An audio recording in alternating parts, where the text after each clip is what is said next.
I'm Ayam Sirius, and I'm here with Sandman, and Hi. just having a talk. I don't think your name needs much of an introduction, but maybe probably the first thing to do would be for you to explain a little bit about how you got into becoming a MGTOW. That would be interesting to know. Very interesting topic. This started all in the summer of 2014, so almost 2 years now. I got out of a almost 10-year relationship, Hmm. and after that, I was kind of like, you know what? I've spent 15 years solid in relationships, and I thought to myself, I gotta sit down and figure my shit out because I keep doing the same thing over and over again, and it's just not going anywhere. I'm taking women, I'm with these women, and I end up nurturing them and helping them out and putting all my effort in, and I don't seem to be getting anything back. When I wanted to move forward and have a family and just do the regular kind of stuff, Hmm. there was a lot of pushback from them. They promised that they wanted those things, but then they changed their minds. Well, the second woman that I was with, she became very career driven. So I was like, well, this isn't for me. So I'm pretty much out of here. Right. So in the summer, I started to regroup. I started to think about all the stuff that I'd gone through, and I started looking for dating advice of all things, and I went on YouTube and I stumbled upon I think it was, I saw that long Stardust compilation, the hour and a half long Stardust compilation, Okay. and I started listening to him. I'm like, this guy, I don't know what the hell is he talking about. Like it sounded like uh, he knew what he was talking about, but I just didn't understand like why he was talking. I thought he was giving people dating advice, but then I realized, wait a minute, this isn't dating advice. This is advice on not to date women. Hmm. So Yeah, it's I opposite. yeah, totally. And so then I found Girl Writes What. I found Paul Elam, and I listened to some of his older videos. Hmm. And I kind of August, September of 2014, I started kind of digesting the red pill. I think I went on a date, or I met this girl. We were shooting a music video together, and I was like, oh, just trying to talk to her, and I realized all the stuff that I've been, hearing started coming out in her, and I was like, wow, this is incredible. Huh. So I started getting into more and more of the material. I joined in MGTOW forums in that fall, just before they shut it down, Hmm. and I just kept reading all the material I could. And then somewhere in the middle of October of 2014, it just all kind of cemented in my head. And then I was like, I'm just gonna put out a couple videos, just see what happens, And I done YouTube channels before. Did one channel before.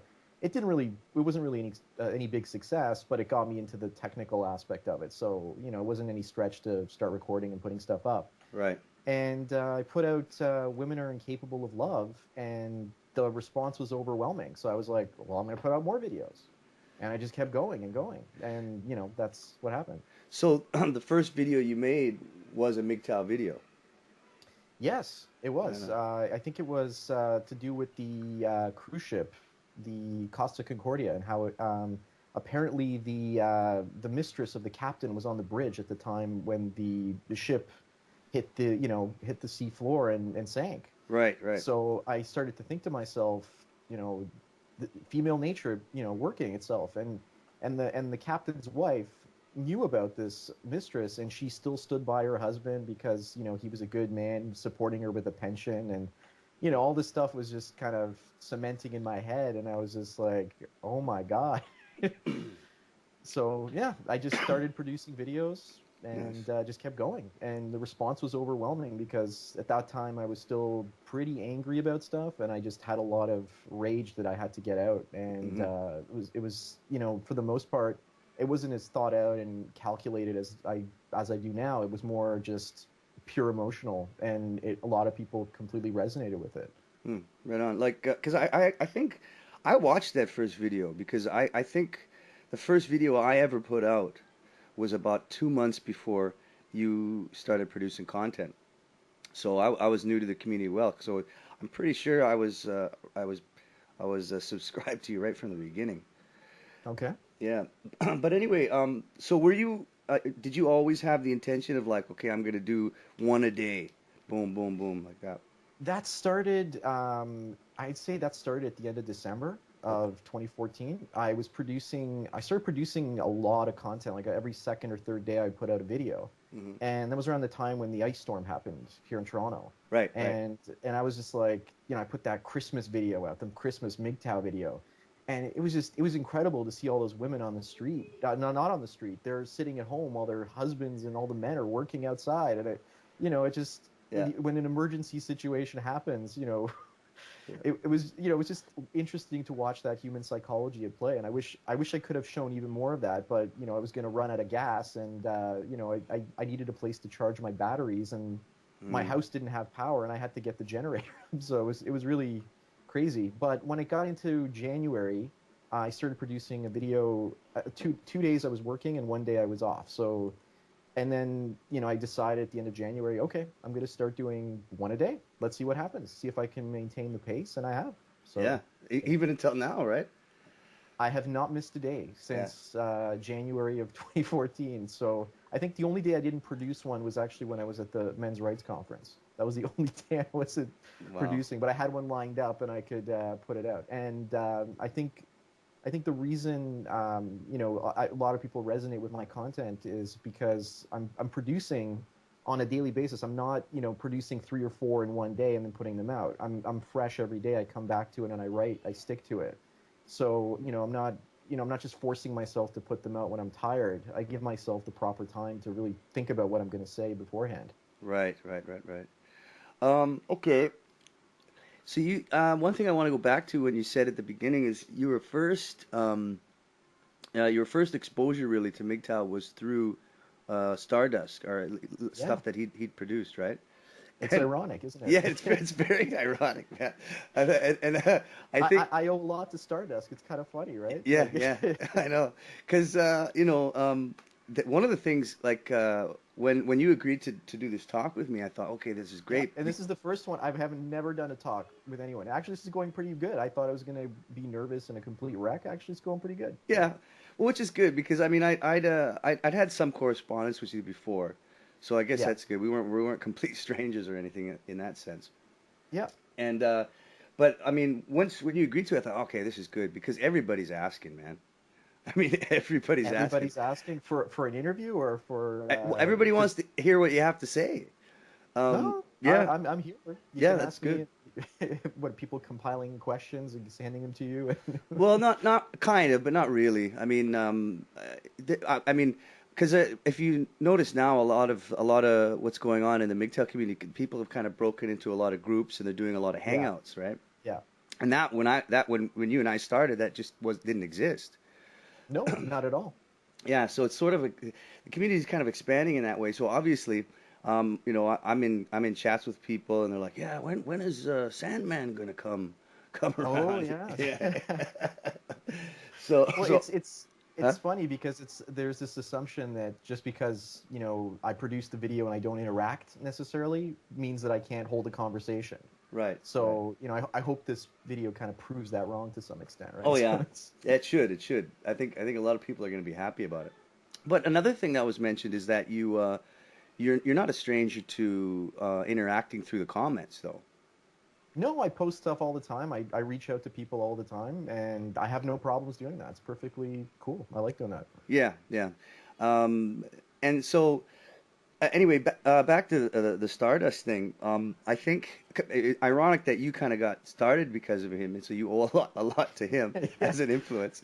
And but then all of a sudden some kind of conflict occurred, just kind of to me Yeah. out of Do nowhere. do you know the full background behind that? Well, no, why don't you go a little bit into that? So I'm sure Well, other people will be. I think the first thing that kind of happened was that the I think it was MGTOW stagnation, or I can't remember the exact name of the video, but he just briefly mentioned me and briefly said you shouldn't be taking your daily dose of red pills, and Oh. all of a sudden he thought that people were going to respond relatively positively with Mhm. what he had said, and all of a sudden he started getting a backlash, and back then it was people like even people like Spetsnaz that were defending me, and it was really interesting to hear a lot of people defending me, and I don't think he was really expecting that response, Mm.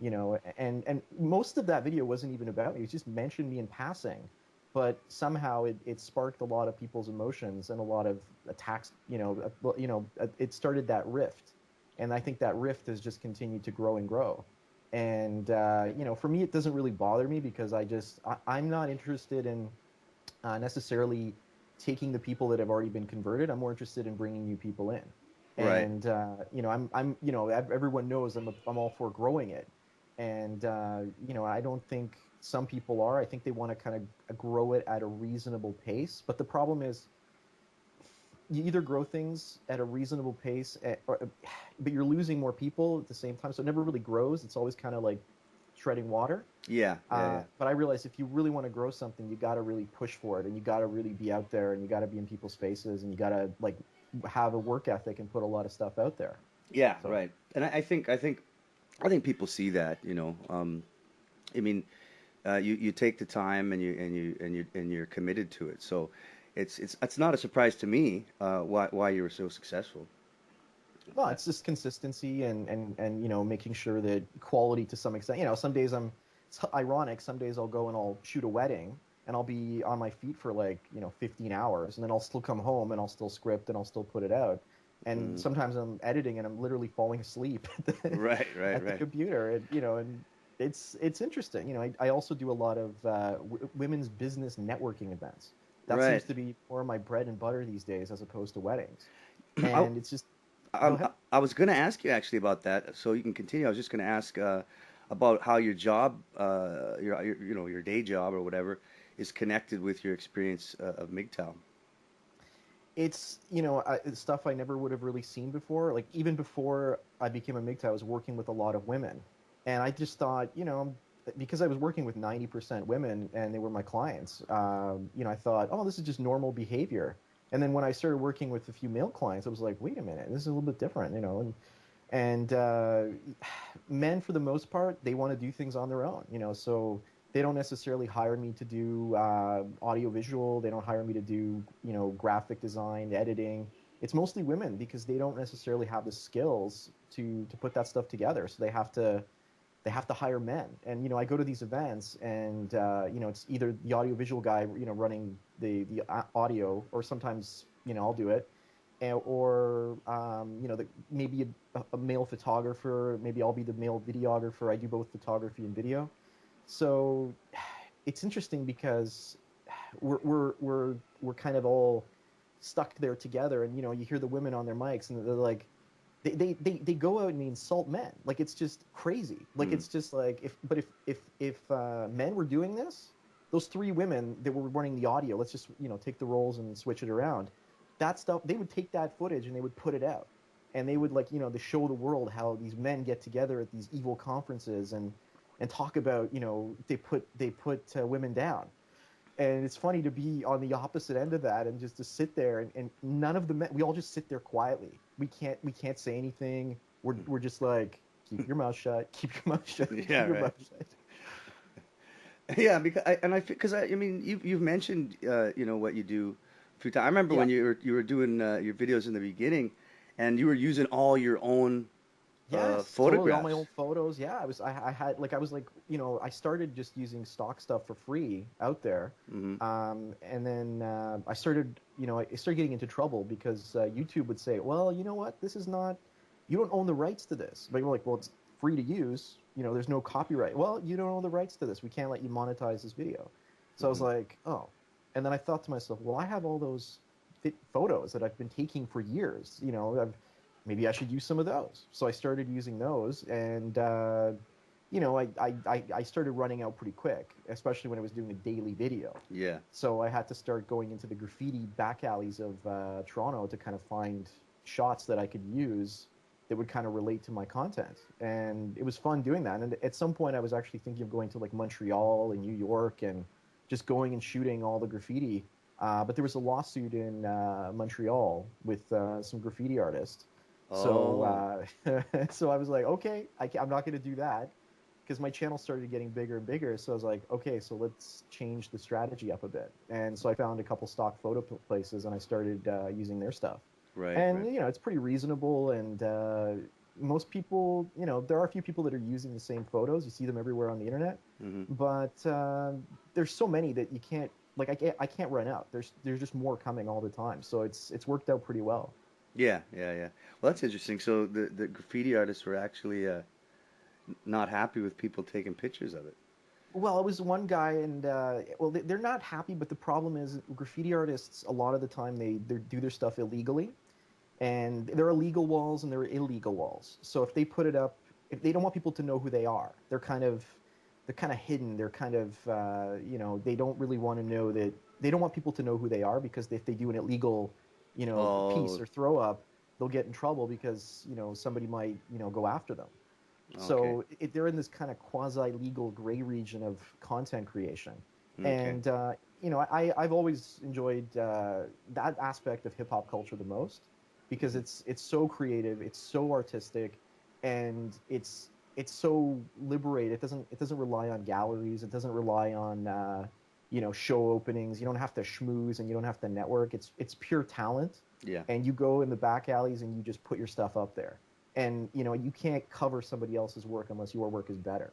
right, right. So knock on wood, I haven't had any problems with any graffiti artists. So Yeah, that's good. so far so good.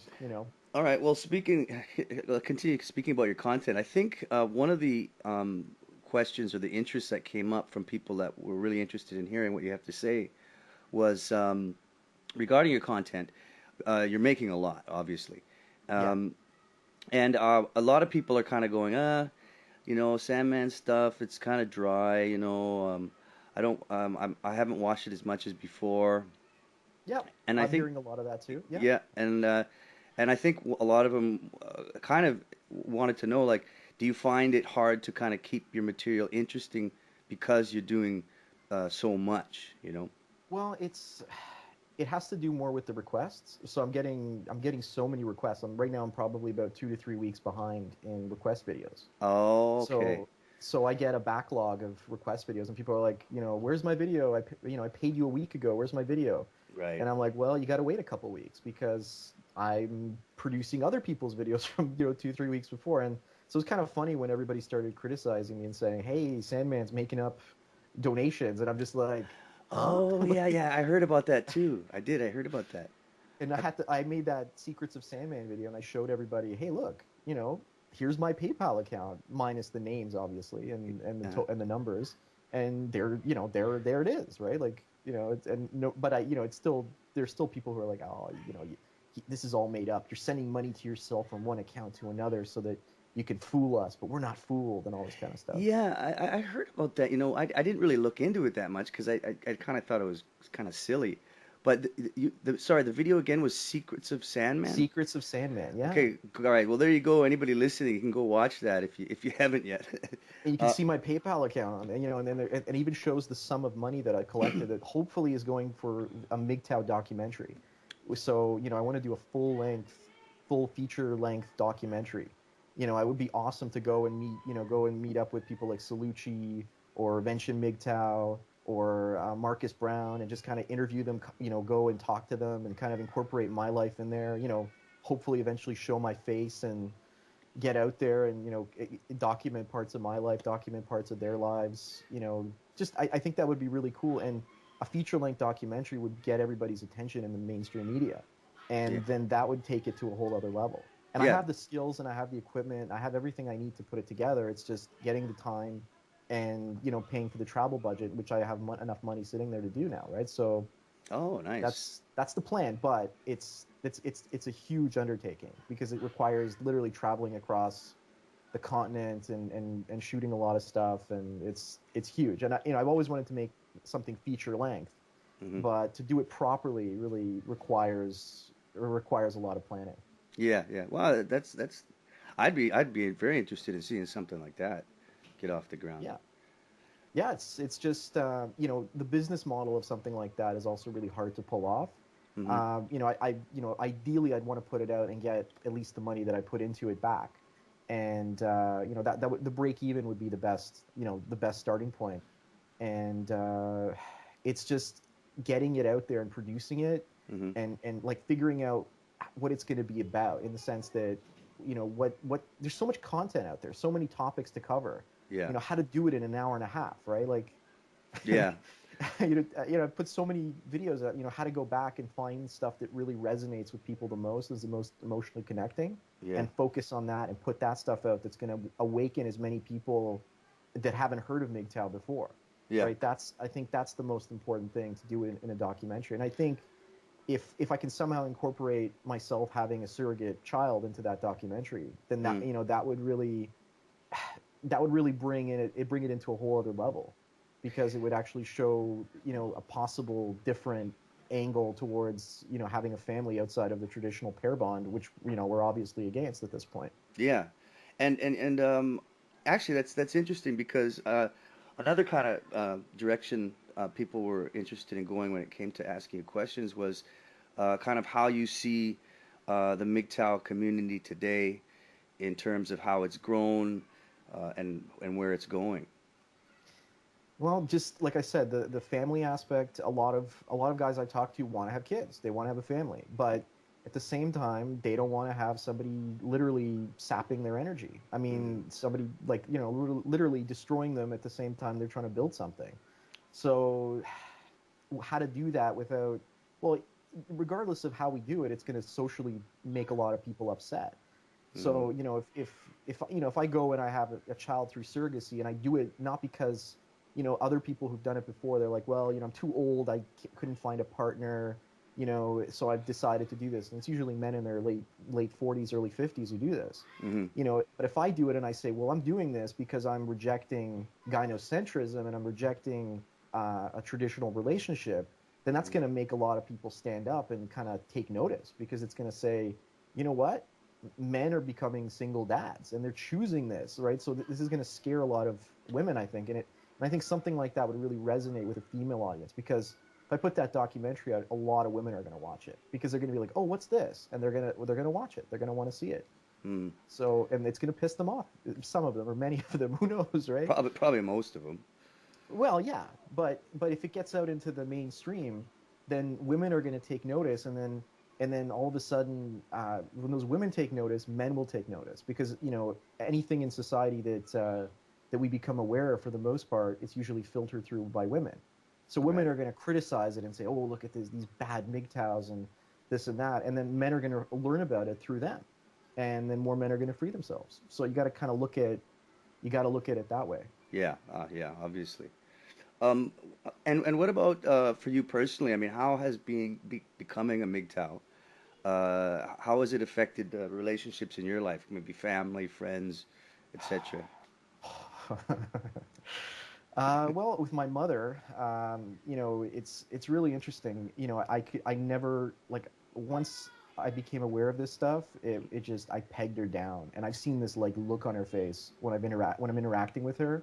Hmm. I know I can basically call her out on stuff, and she's just like, she knows it, and she doesn't even, I didn't have to say it. I just see the look on her face, and I'm just kind of like, wow, this is really really interesting. With most women, when I interact with women, Hmm. I start bringing up, I start talking about, even at that conference I was at a few days ago, I started talking about male female relations, and women it gets their attention immediately, and then when I kind of I bring up little points, little tidbits of information, and Hmm. you can see this kind of smile cracking out in the corner of their mouth, like, oh, he figured out my game. He knows what we're all about.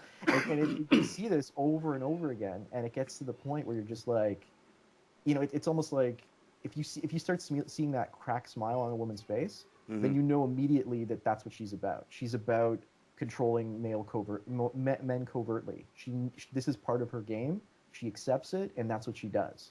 And you're now walking into her territory, and you're aware of her territory, and she doesn't like it. It's not it's not a she puts a smile on her face, but it's something she doesn't. She's very nervous about it. You can definitely see it in her face. Yeah. So, there's Have, still a lot of stuff. Go ahead. no, I was gonna say, what about has it affected any male relationships you have in your life? A lot of my friends have already been, they're either true force loneliness guys who, they, for the life of them, they can't keep or get a date. They go on a date. Like, one of my friends, he'll go out on dates, and he'll call the girl 2 hours before and be like, can we change it like an hour ahead? Like, I really got to get something done. And Hmm. then he wonders why the girl never shows up. And I'm Mm. like, dude, like you're basically the power relationship. It belongs to her. You know, she's got all the power, and you're Mm. exercising your power before you've even met her.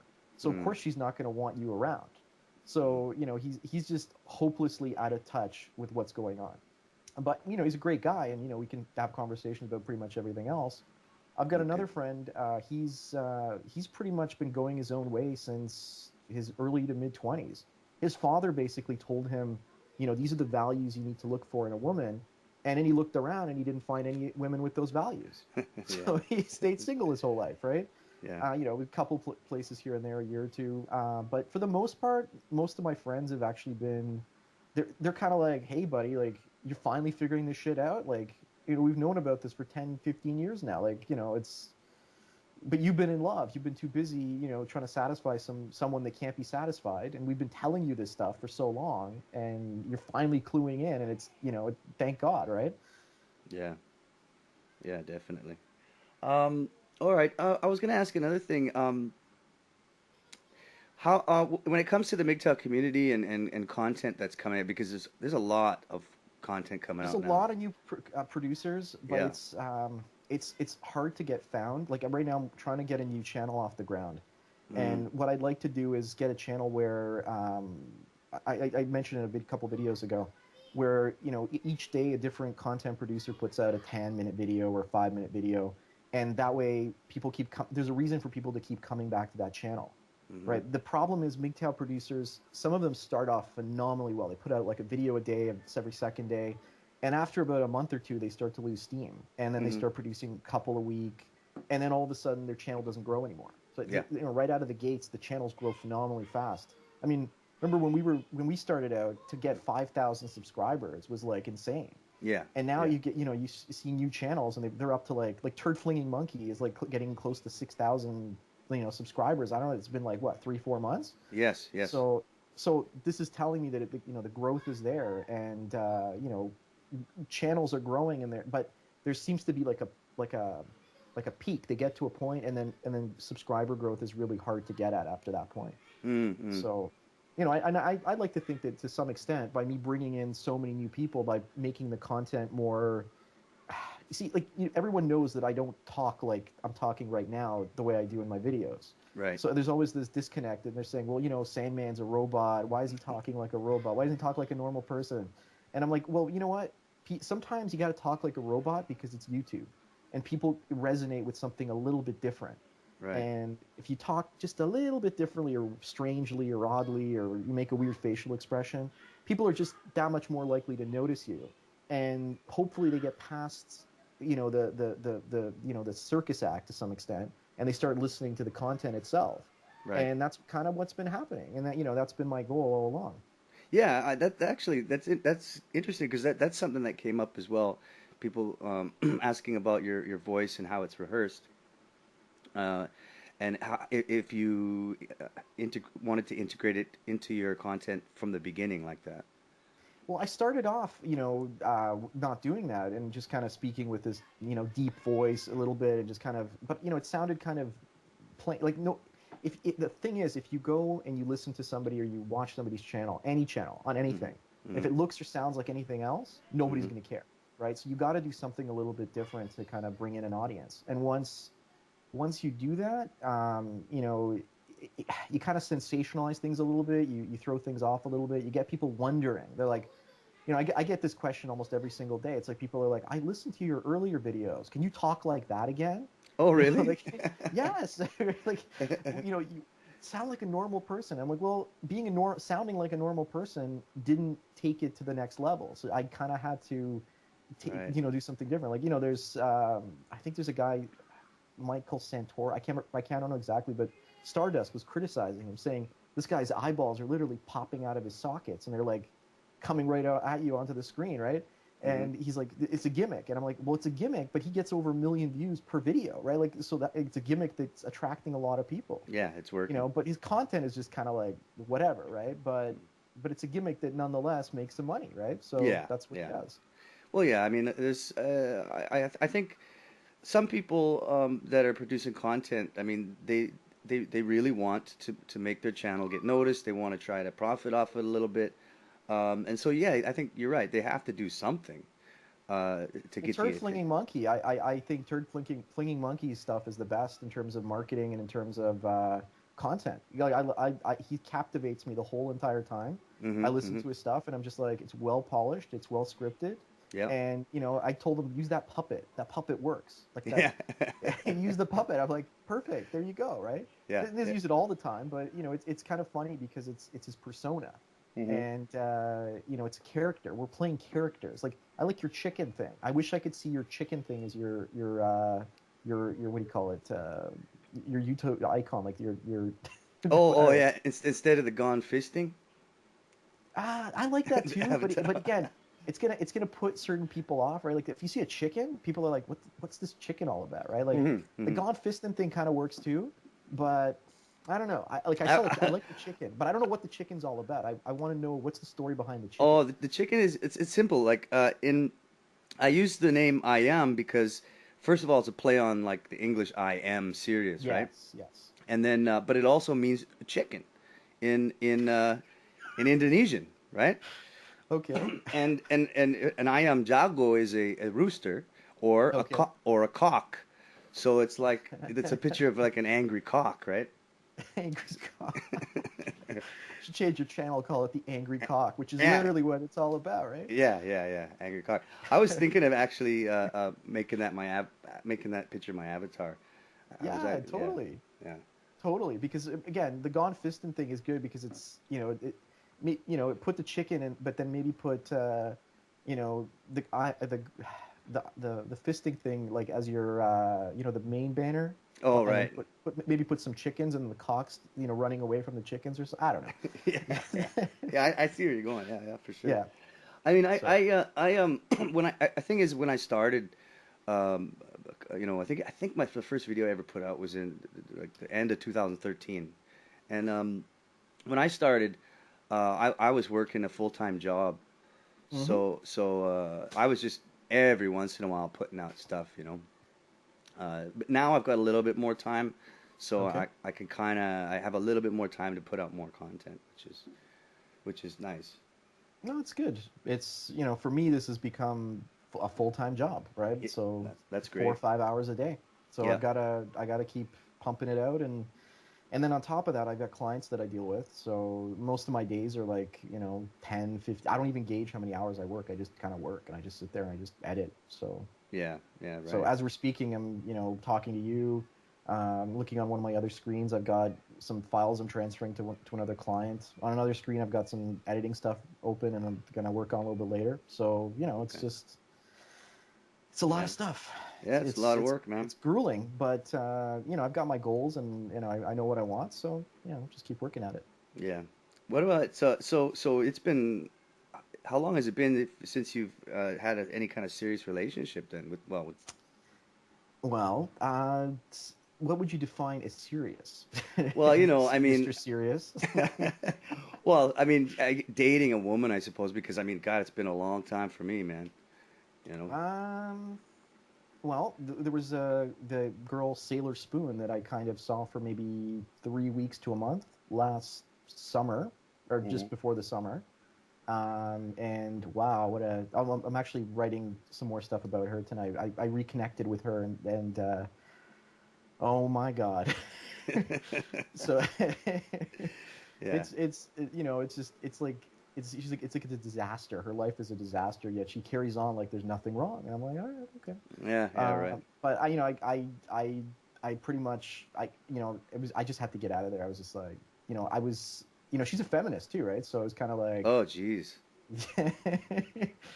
so I was like, right. So the thing I noticed though, the thing I noticed when I was hanging around with her is my before I became a MGTOW, I didn't understand that relationships would literally sap a man's energy, literally. Right. And I was like I was running with tires on my feet all the time. Mm. And once I was out of the relationship, I was able to go full steam ahead in like multiple directions, and I didn't feel like I had to go to stupid family dinners and meet the in-laws all the time and all this kind of pre-planned garbage. And I could instead just focus on what I was working on and get so much further ahead. Yeah. And my life has gone like, I've in 2 years I probably accomplished 6 or 7 years worth of stuff that I would have been doing if I was in a relationship. Right. But when I got together with Sailor Spoon, I noticed that my intellectual abilities dropped by around 30 to 40%. Oh yeah, Right? right. Yeah. Like instantaneously, after about a week, I was like, "Whoa, what the hell just happened?" Right? Mm, mm. And then all of a sudden, I had to spend energy to talk to her, and that took my like energy to work down by another 30%, 40%. So I was handicapped in two ways. Right. So relationships can totally handicap you in many different ways. Right. Um, what's interesting is literally when you're with somebody, it starts to reshape your entire way of thinking. Mm. You start to become that white knight mangina without Yeah. even realizing it, right? It's just like Yeah. this sneaky process.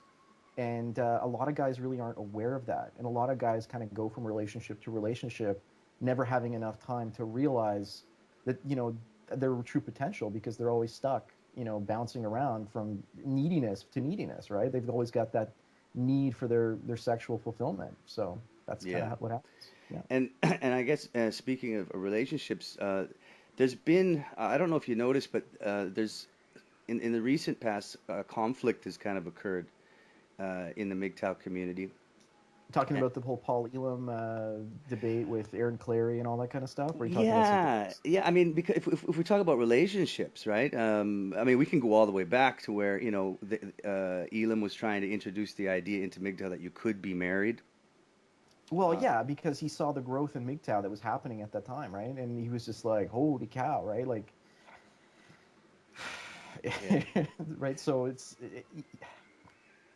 a difficult thing, right? Because if you're in a relationship, it's not so much about all the stuff about getting legally trapped and divorced and having your kids taken away and all that stuff. Yes, yeah, horrible stuff.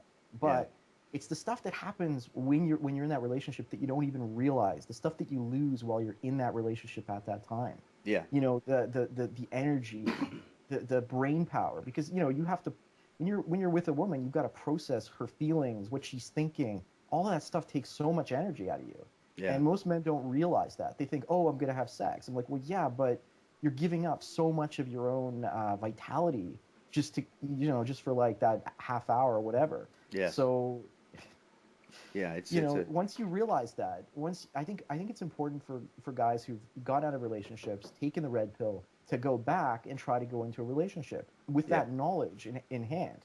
Because when hmm they start to see that, then they start to see how they change, and then they start to realize, holy cow, like this is some serious stuff. And it's not just, she's gonna take my shit and my kid and make me a slave for the rest of my life. It's like, I'm a slave today because I'm involved with this person.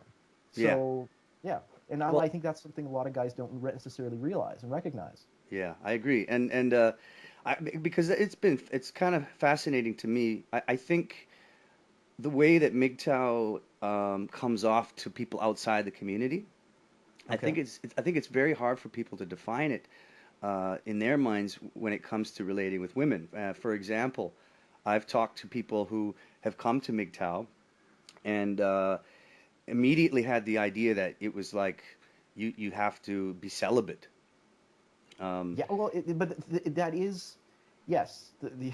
I know which direction you're taking this, and it's kind of funny, but yes, it's true. A lot of them think that it's celibacy in the sense that no relationships, no action, nothing for you. But you yeah, see, the tricky thing is, if you're involved with somebody, you have that red pill knowledge in hand. hmm It's you're not just fighting against that person; you're fighting with yourself at the same time, because right, your subconscious is trying to get you to pair bond, and that other person is trying to get you to pair bond to extract your resources, even if they're only doing that subconsciously. yeah, And then there's this conscious part of you that keeps shrinking and shrinking the longer you're in that relationship.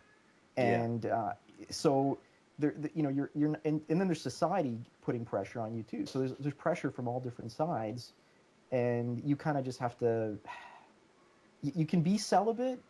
Yes, you can totally be celibate, or you can be hunting and looking. And I think a lot of guys are kind of they're on the prowl. They're looking for that perfect NWALT. mm, We all know she doesn't exist, and if she does, she's going to change because of age, because of circumstance. hmm So, but it's not going to stop many of us from continuing to look, or at least keep our eyes open. right, I go all these women's networking events, and it's like, it's the number of people number of people I meet, and so few of them have any of those qualities. It's just, even if one of them has a few of those qualities, I strike up a conversation, and almost immediately there are other red flags, and Yeah. it is what it is. Yeah. You can go ahead. Go ahead. No, continue, continue. Yeah, I'll the add whole on after. celibacy thing.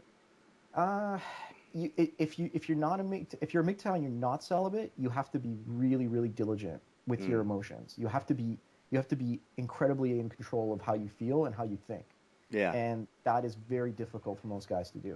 because they're literally like they're craving that. We're all craving that, but to kind of take control over that and let your rational mind rule over you is it's a constant battle. It's a constant struggle, Yeah. and most guys can't deal with it. They can't deal with it. Yeah. It's very it's a instinct that it's very hard to sort of Yeah, manage. but if they don't give themselves an outlet, then they become extremely negative and grumpy, and Yeah. they become depressed. So you kind of have to you got to put yourself out there, and that little bit of hope of that NWALT may Hmm. just keep you sane to some extent. So Yeah. Right. Right. even if consciously she doesn't exist, Hmm. your subconscious, if you can trick your subconscious into thinking she exists, then your subconscious is not going to torment you. Yeah. So that's kind of the way I look at it. Yeah, and I think it's the out people on the outside and how they perceive us, which I'm starting to see become fascinating. Because a lot of new people are coming into the community and they have sort of this picture of what it is, and sometimes they get upset when it's not exactly what they thought it was. And I remember a couple of days ago, Rouge V put out a video, and a couple people on the comment were like, "Hey, sounds like he's becoming a MGTOW." And I think I mentioned it in there I too. strongly doubt that, but yeah, Yeah, okay. yeah. And but he responded and said, he's like, "No way, man. MGTOW don't have sex. I'm not into that." Ah, you see, that's the thing. Like we're like we shouldn't be labeling ourselves in that category because it's pushing a lot of men away from just Yeah. learning about female nature. Hmm. And a lot of people criticize me and they say, well, your channels, you're giving out purple pills daily. You're not giving out red pills daily. And I'm like, a lot of my viewers are not red pill men. I don't think, right? A lot of them they're bargaining. They're in the Yeah. bargaining phase of MGTOW. They've just discovered it, and Yeah. now they're like, okay, well, if she's a certain age, like, I did it one, a video I think I'm releasing tonight is called "Should You Marry a Cougar?" No, right? Like this guy thinks if you marry a cougar, she's going to treat you like you're her kid, take care of you. Therefore, she's not going to see you as a real man. Therefore, there's a better chance of that relationship working out in the long term, Hmm. right? Or other people will say, what about girls with Asperger's syndrome? They're like there's some sort of natural default NWALT, right? They're bargaining these, and it's what we're all bargaining. We're all looking for that Right. aspect of what's going on, and for me, it's kind of ironic because I know a woman that I've probably known now for about 7 years, 8 years, Hmm. and she's the closest to an NWALT there is. Hmm. She's been with a guy for about 15 years. The guy, he's still living with his parents. He hasn't really done much with his life, but she is totally devoted to him and loves him and is totally with him. And she's incredibly intelligent. I talk to her. She can spark things in my head, thoughts, ideas that I never understood. For the Hmm. most part, she's completely rational. Unless you put kids in front of her, then she becomes irrational. The motherly instincts take over. She doesn't have kids, by the way. These are her friends' kids. Okay. And it's amazing. But if she dumped this guy and said, I want to be with you, I would be like, no, you've now that's the complete opposite of who you are. And this, she is amazing from that point of view. And I hope that guy appreciates that. I Yeah. really, really fucking do. Right? So I don't Yeah. know. Well, you never know. I mean, does that guy particularly have any concept of the red pill? No, No. no. And Wow. she does not agree with the MGTOW stuff. I actually wanted to start when I started this channel. I wanted to do talks with her back and forth, right? Because she understands male and female nature so well. Like she can run circles around me when it comes to talking about women. Like I can bring up 2 or 3 points about a woman, and she Hmm. can immediately pin her down to like that woman is doing this, and that's what's going to happen. Just you watch. And I'm Right. just like, yeah, whatever. And then, I'll interact with that person. I'll be like, wow, she understands human psychology so well. Huh. And I credit it to her growing up with her father more than her mother. Her mother and her didn't really get along, and her parents separated for a while. And Right. so she lived with her father, and she idolized her father. Yeah. So she's always kind of, been closer to the male side of things than a female side of things. Yeah. And she doesn't like women. She gets tormented by them at her work. Wow. She wears plain Jane black clothing. I think that's something that, these guys who are out there looking for that in NWALT, a woman that doesn't peacock, a woman that doesn't, do her makeup, her hair, who dresses in black and just kind of is plain Jane and is more about, other stuff, her intellectual side. That's more of where NWALT would come in, right? So like look at somebody like Girl Writes What, right? She wears black. Mm-hmm. She downplays herself. She doesn't grow out her hair. She looks very plain Jane. In Right. the early videos, I think she wore makeup, and then later on she stopped wearing makeup. So there's a certain playing up to certain types of appearance, and I think that that's kind of the NWALT-ish type of woman, right? So Right. I don't Right. know. I don't know. Well, I like what you're saying about how we're all kind of bargaining. Um, Yeah, totally. yeah, and because I mean, not everybody that discovers MGTOW just immediately dives in. No, Um, I it think takes it. a while. Yeah. You really gotta be you gotta be interested in psychology first and foremost. But go Mm. ahead, you're gonna elaborate. Well, I was just gonna say because, like for example, myself, I'm one of the guys that kind of really dove headfirst right after I found it, and I think the reason is because of what I'd been through. You know, when you go through a Hmm. marriage, divorce, and a failed relationship, it's a little bit easier to swallow it, right? Yeah. But there's a lot of younger guys that they haven't had those experiences in life yet. So for them, you're right. I think you're right. The red pill goes down very slowly, and they kind of have to bargain their way into that understanding. Well, the bargaining is more of going back into the dating world and kind of bargaining with themselves, I guess. I don't know. Well, you kind of like when you said it, I was thinking, I was thinking back, like I wonder. I mean, I do that. How do I do that? And it's not so much that I'm not really involved in the dating world.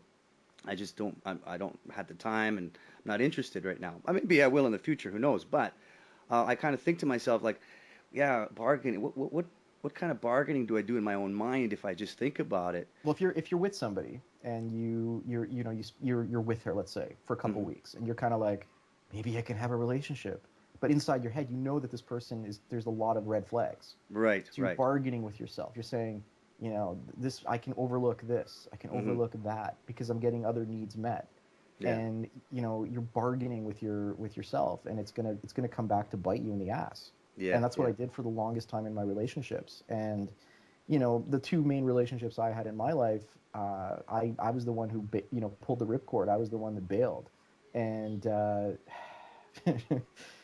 lot of people don't believe that. They're like, oh, you got dumped. I'm like, well, I left, right? Like I was like, I'm not getting what I need, and I'm not getting what I want. And the first one, she tried to control me. The moment there was trouble in the relationship, she's like, let's get married, and I'm like, what?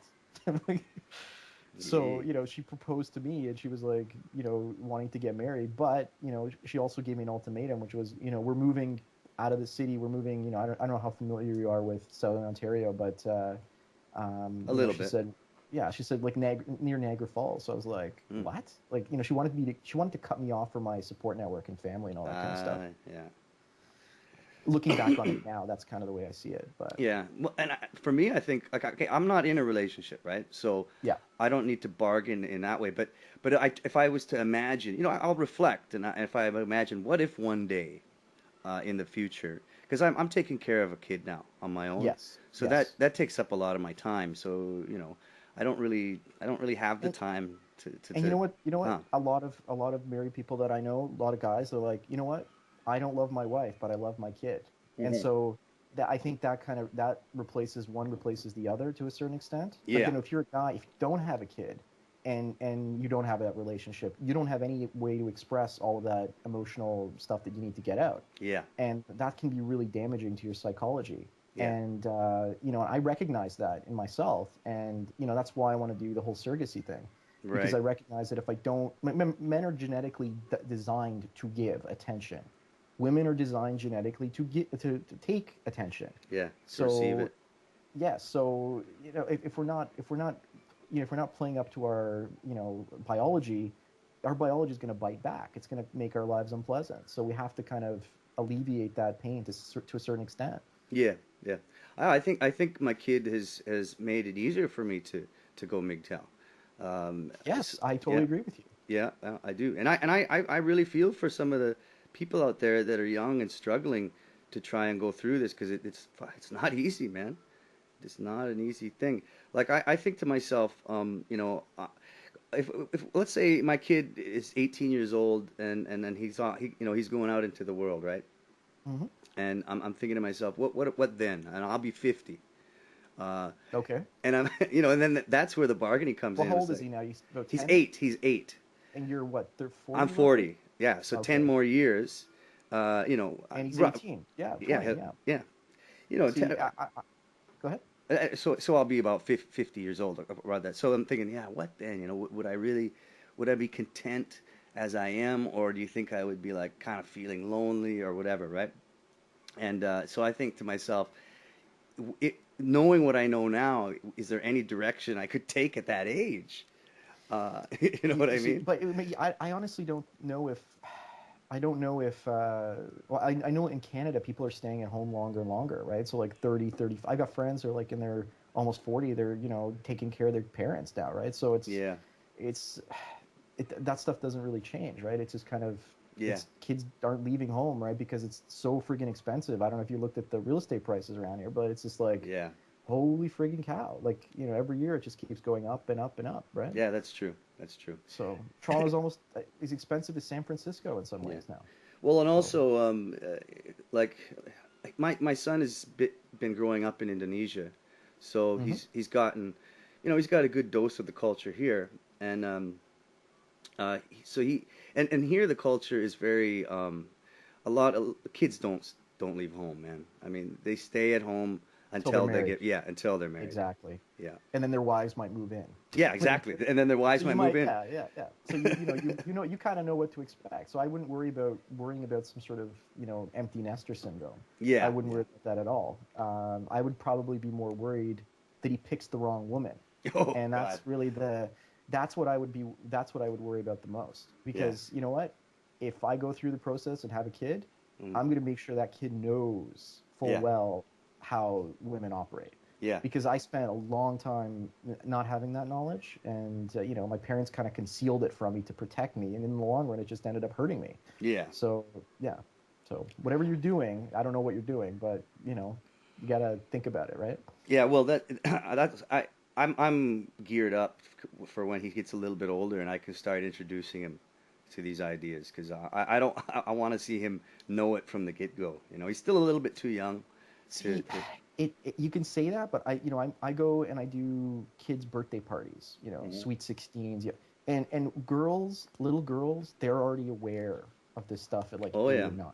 Oh yeah, man. Right? And they're just like they look like little at 11. They're already like little predators, right? They're already Mhm. out prowling for guys and like sizing them up, and like you're just like what the hell? Like I have little cousins who are like that. I'm just like what the hell, right? Like it's Yeah. it's surreal, right? And but guys are just like clueless. Like 16-year-old guy. You put a 16-year-old guy next to like a 16-year-old girl, and the 16-year-old girls they're like 25-year-olds, Yeah. right? Oh And the yeah. guy is like 10, Yes. right?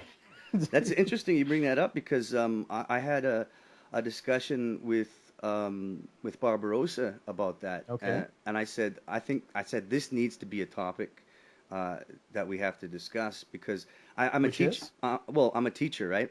okay. And I see, and I'm talking middle school, so I'm teaching boys and girls anywhere between grade 6 and grade 9, okay? And I swear to God, man, I mean I've seen it too.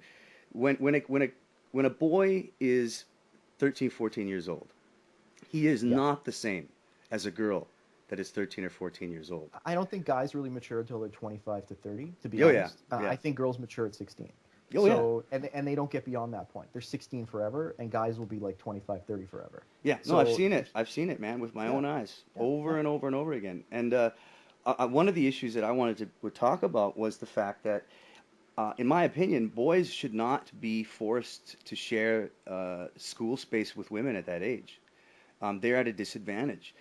They're taken advantage of by Because these the women. girls are better academically at that time in a Yes, lot of ways. yes, Yeah, they're yeah. much better academically. They outperform the boys in pretty much everything except But maybe. we all know life isn't about academics Yeah, now. yeah, yeah. Thank But I God. yeah, yeah. But I mean, except for maybe physical activity, the girls outperform the boys at everything. And like you said, when they reach that age, they're emotionally manipulating these young Hmm. boys. Hmm. It's very damaging to them, and I think that they would benefit The boys more. have no clue. The boys No, have no clue what's going on. they have none. And as a teacher, like I can't really say anything about it. You know, I don't I think it's. I think it's a kind of emotional damage that's not really going to show up right away. I think it's something that's like because the boys are being getting that damage at such a young age, they're being socially conditioned to yes, accept that damage, and yes, so when they get older, they just accept it, and yes, that's what yeah, happened to me. And I'm just like, oh, this is how things are. yep, You put up with garbage from a woman, and that's just what you do, right? And then you don't realize, wait a minute, I have a choice here, and I think it's totally destroying Western culture. Western yes, culture is being obliterated right now, yeah, right? Like, and nobody's talking about it. Everyone's like, oh, we know we're just gonna fix the economy, and I'm like, yeah, but what about the collapsing birth rates? Like, Ontario now is like what 1.4, 1.5, yeah. including the new immigrants. So that Really? means native born Ontarians, Canadians are having like 1.2 kids, maybe 1.1. Yeah, So immigration is covering up a lot of these declines in the birth rate. that's So right. Ontario might even be worse than places like Germany and Russia to some extent. You Mm, know, in Australia's the MGTOW is exploding in Australia because properties are extremely expensive, mm, and it's an extremely gynocentric kind of place too, right? yeah, So yeah, yeah, yeah. It is quite big in Australia. There's a lot of users on. just look at the latest Google Trends for MGTOW, and you'll see Brisbane, Sydney, and Melbourne. Melbourne is like, you know, when I was in Melbourne a bunch of years ago, people were like, "Oh, Melbourne's like Toronto. It looks the same." Yeah, it does. It's got the same type of feel, and yeah, it's a feminist town. That's why it's got that same type of feel, right? Yeah, yeah, It's yeah. it's a city that can't decide what it wants to be in many ways. And I know Australians are probably going to be like flipping out right now, but that's gonna, Man. you know. Anyway, Well, go ahead. have you managed to travel at all to kind of get a taste of what's going on in other countries? I've been to Fiji, I've been to Australia, I've been to Egypt, I've been through a lot of Europe. I've been to Cuba, Mexico. I've been through most of the United States, which is pretty much the same culturally, but geographically very different. Mm, Canada, I've been to Quebec and New Brunswick, but I haven't really done too much traveling. But okay. there's still places I want to visit. I still want to go to like Russia, Brazil. Hmm. I don't know. I've got a list. So anyway, Yeah, well, because I've always considered that, at least from me, I always consider advice to young men who are kind of MGTOW is to travel, yes. and get that out of your system. What do you have to say about that? I've gotten about half of that out of my system, but I still have, like I said, I got places I want to go back to, or places that I haven't been to yet. Mm. Traveling you want to do when you're younger. Mm-hmm. If you want to learn female nature, you get on a bus with British women when you're 25. And I did that in Australia, and I was like, holy cow! Like it was just horrible. Like I felt really bad for these British guys who have to like put up with this, traveling halfway around the world with these girls, and it was just it was horrendous. It was just Mm. I can't even I'm blocking it out of my mind. It was just that bad. Yeah. So Yeah, I think it's an eye opener to sort of try to observe female nature in other cultures, and then kind of see how they're similar, see how they're different. I think it's yeah, very educational.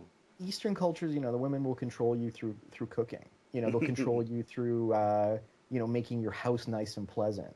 Mhm. And it smells nice, or my clothes are clean, or the food is so great. Look at this feast, right? Yeah. Western women have totally forgotten and they've lost that, and now they basically all they have left is their reproduction and their sexuality, and they're not doing the reproductive thing as much here.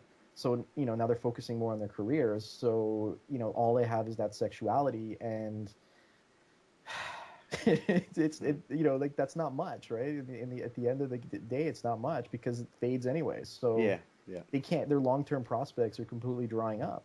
yeah, So that's. But Eastern Europe. When I visit relatives in Eastern Europe, their wives are good, but then some of them have wives that are just as bad as here, and they go through horrendous divorces just as like they do oh here. yeah, yeah. Mm. So it's a crapshoot. It's with divorce rates 50-50, it's like you're going to Vegas, you're putting yourself on red or black, and you're spinning the wheel. Like you don't know, right? Yeah, yeah, yeah. It's a gamble, and yeah. Well, any, I guess we're just at an hour here, Yeah, so I could go for another half hour if you want, because okay, that works. Originally, I know we were gonna do half an hour, but this is pretty cool. So yeah, okay. let's keep going. All right, if we're going to continue, can you just give me like 2 minutes? I just want to check on my kid and grab some more Yeah, water. sure. Go ahead. Okay. Hello? Yeah. Okay, I'm back. I was going to ask you another thing. I was going to ask you what channels do you currently like to watch and listen to content? I watch. You mean MGTOW channels? You mean Mm-hmm. just channels in general? MGTOW, MGTOW. Turd flinging monkey for sure. Yeah. I enjoy that. I listen to your stuff from time to time if it piques my interest. Right. Right, So right, right. no offense or anything, but No, no. who else do I watch? Let me see. I'm just gonna look because I watch John the Other most of the time. Uh, Depends. Let me see here. Let's see. Ask Louis Marco. I used to watch a lot, but he hasn't really been putting as much stuff out as like he used to.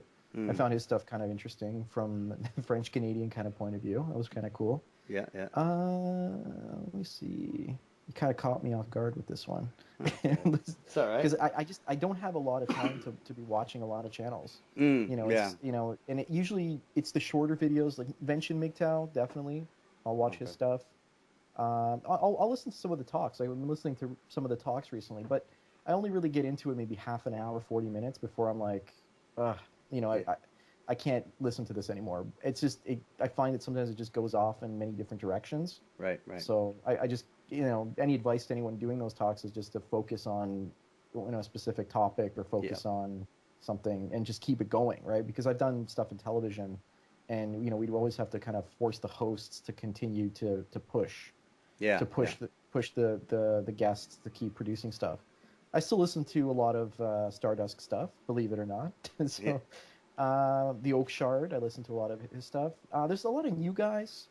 Um, I'll pop in from time to time depending on the title, but there's just so much. Like I can't keep up Yeah. with it, right? Like full time this plus my regular stuff. It's just Yeah, yeah.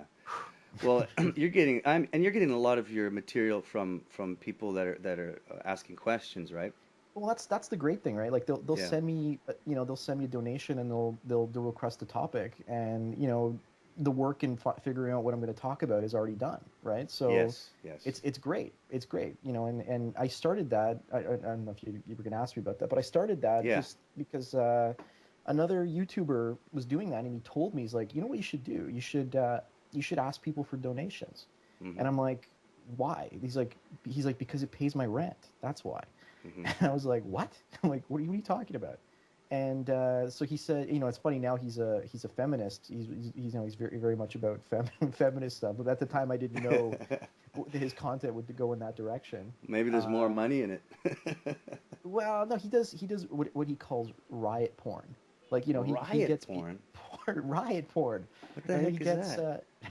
well, people protest against governments all over the world, and Oh, okay. so he gets footage from the G8 G20 summits, and he talks to anarchists and he interviews them, and he talks about really interesting stuff. He put out a documentary called what is it?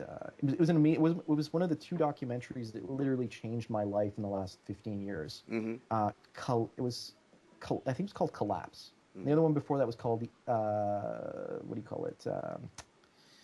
End of Suburbia. Those two documentaries changed the way I see things in a completely different Okay. way. And ironically, I got to meet both of the filmmakers and talk to them. So, and he did the one Collapse, and he interviewed this other guy called Derek Jensen, Mm. and he's a feminist. I love his stuff about environmentalism, But then he goes off on the feminist stuff, and I'm just like, buddy, like you don't understand. Like it's just like Yeah. everything makes sense, and then he takes it in this other direction. And you're just like, no. Right? Well, Yeah, it might just have to do with content and wanting to just it's get. he could, but again, if by producing MGTOW content, you automatically alienate women on the other Yeah. side of things. Although Yeah. more women have been listening. Yeah. It used to be 3% of the viewing people on my channel were women. Now it's gone up to 5%. Oh, So that's interesting. yeah, you just look at your Google Analytics, and maybe you'll see a noticeable difference over time, and you'll see Yeah. more women listening. And I just had a woman from Saudi Arabia contact me, and with the very intelligent post, and I'm actually going to probably read it in the next few days. And she talks about the differences between women there and the women in the West. So Yeah. I'm getting people from all over the world and from all different cultures like talking about stuff. So I don't always point out where the person's from that's making the donation. Hmm. But a lot of the time, it's a lot of, believe it or not, it's a lot of people from the Middle East, Australia, Canada, mostly U.S. obviously, Europe. Hmm. You get people from Russia. I haven't had anyone in China yet, but so it is what it is, right? Yeah. India too. It's getting big too. MGTOW. Um, yeah, I just haven't had any Indian people, request any topics. Oh yeah. I'm getting a lot of Spanish people saying that they want to take my videos and translate them and then start spreading them in Spanish. Mm. But I've got a translator who can probably do that, but it's not big enough. I think the four countries: Australia, Canada, U.S., and Yeah. England. That's Yeah. pretty much where that's where it's hitting, right? So Yeah. Yeah. Yeah. Okay. Another thing I wanted to ask you that actually somebody asked me to ask you. yeah, go ahead. It had something to do with Louis Marco, how him coming onto the scene affected your channel, and how he might have been involved in somehow in a conflict that came up at that time for Yeah, you. it was that whole Monks of MGTOW video that I Oh put out, yeah, and that's right. and Yeah. I didn't like the idea that people were attacking him for going out and dating, and he got caught. Somebody, he was dating two different women at the same time or something, and Hmm. some of his viewers saw him in public and they were like heckling him in public, Oh geez. and then other people were like, hey, you shouldn't be dating, you're a MGTOW, right? Like you should be away from all women, right? So there's this whole stigma attached to MGTOWs dating because they're supposed to not date, right? So Right. that kind of pissed me off. Yeah. And Yeah. so I kind of people can misquote me and stuff, but at the end of the day, people basically said I was telling them that they should go back to the plantation, and what I was saying was I wanted people to kind of deal with their emotions and to not fear women in the sense that the guys who are still bargaining, Hmm. they're bargaining. They're going out. They're trying to meet women, even though it may be completely hopeless, and they totally understand it. Hmm. But there might be other women. There might be other guys out there who are like, I'm giving up on women, and they're just angry about it. But it's festering inside of them.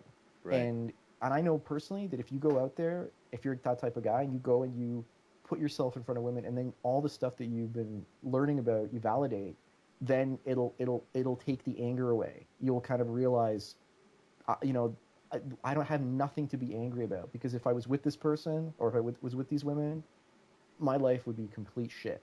So the Right. anger it will just disappear because you won't have to deal with it anymore because it leads to more acceptance. You accept your situation and you accept yourself as a man.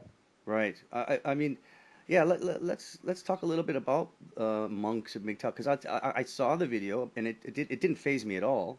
I just said, okay, there's the Well, it's message. just somebody said, I was using, I can't remember, there was some sort of written technique, a certain way of bringing up one thing and then talking about something else. And I think I was using some form of technique in writing Hmm. that was basically using one thing to prove another. And I Hmm. was completely unaware that I was even doing that until people pointed it out later, and they were so angry, and I was like, what?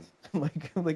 It totally hit me off guard. And what was really interesting is, there was a lot of people produced videos and, attacking it, but a lot of them were basically doing it, in my belief, to basically get more subscribers to their channels because you had Stardust, sharing their videos on Google Plus.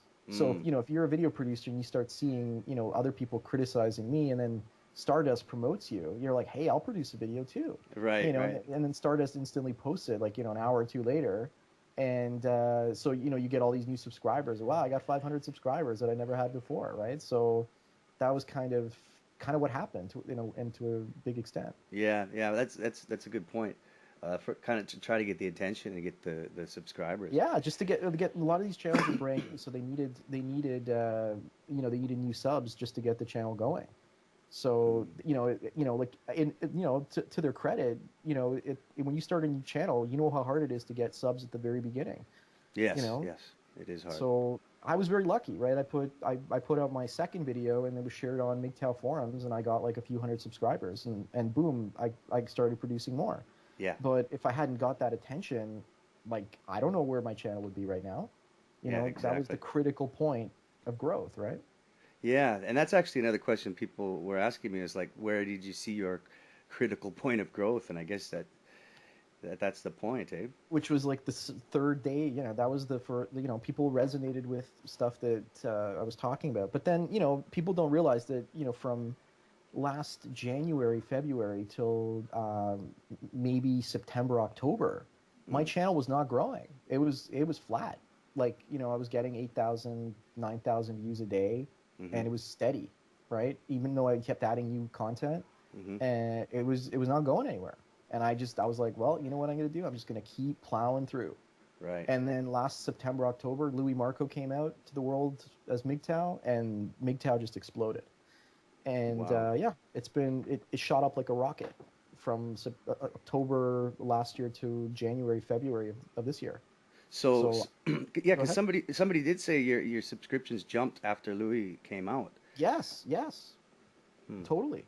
So Louis Marco could be credited with taking MGTOW to the next level, because his Interesting. subscriber base is probably 100,000, 120,000. He's made it private so nobody can really see, Mm-hmm. but that's probably what he's getting. And he's the 83rd largest YouTube channel in Canada, or something like Wow. that. He's huge. Like, this guy, he's got like over 100 million views on his channel, on his Wow. main Louis Marco bodybuilding channel, and that's where he promoted MGTOW. And Wow. so he's huge. And I don't know if you know who Dead Mouse is. No, He's got actually, more. Dead Mouse is this famous Canadian electronic DJ, and he's okay. huge, but he's huge all over the world. And Louis Marco's got more views than Dead Mouse. I was like totally shocked by that. Right? It's Wow. like, wow. So yeah, so That you can credit Louis Marco for taking it to the next level. that's And interesting, man. well, all it took was somebody like that. Yeah. Somebody who already had a channel. And that's why it's good to team up with people, and get people interested who have bigger channels than we do, Yeah. because then they Yeah. can push it further. Well, how many subscribers are you up to right now? I'm almost at 30,000. Okay. So, it's my goal, let's get to 100,000, see what happens. So Right. hopefully in the next 2 or 3 years I can get there. Like, at Yeah. this pace. I don't know. So go ahead. Mm. It's interesting to me because I've always considered trying to, and actually, if you're planning on doing a documentary, I think one of the an interesting topic to put in there. Louis Marco would be good to interview as well, to Yeah, get in that, there. I mean, a sort of a timeline or a history of how it's kind of got off the ground and where it peaked. That's Well, fascinating to me.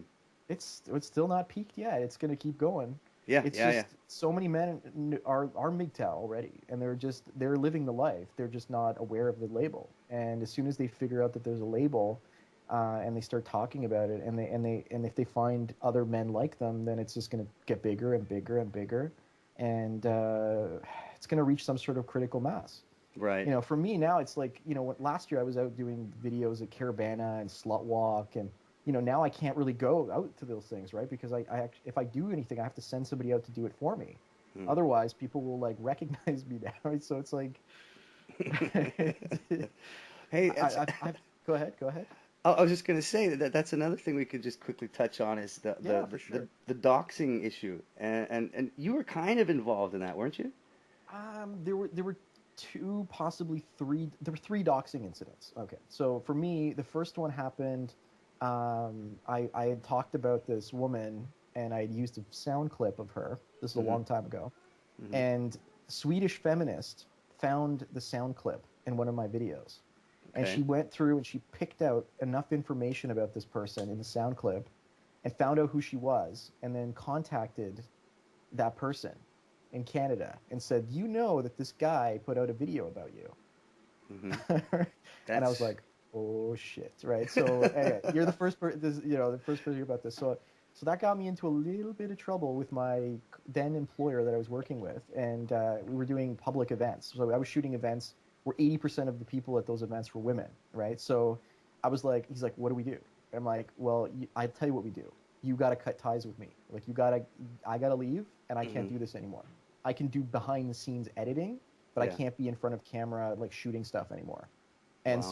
so I had to wind that down, and that was good for me because that job at the time was sucking a lot of my energy, and it wasn't paying me enough. So and it was a lot of responsibility. So it kind of I wanted to leave that thing anyway because I was doing other stuff.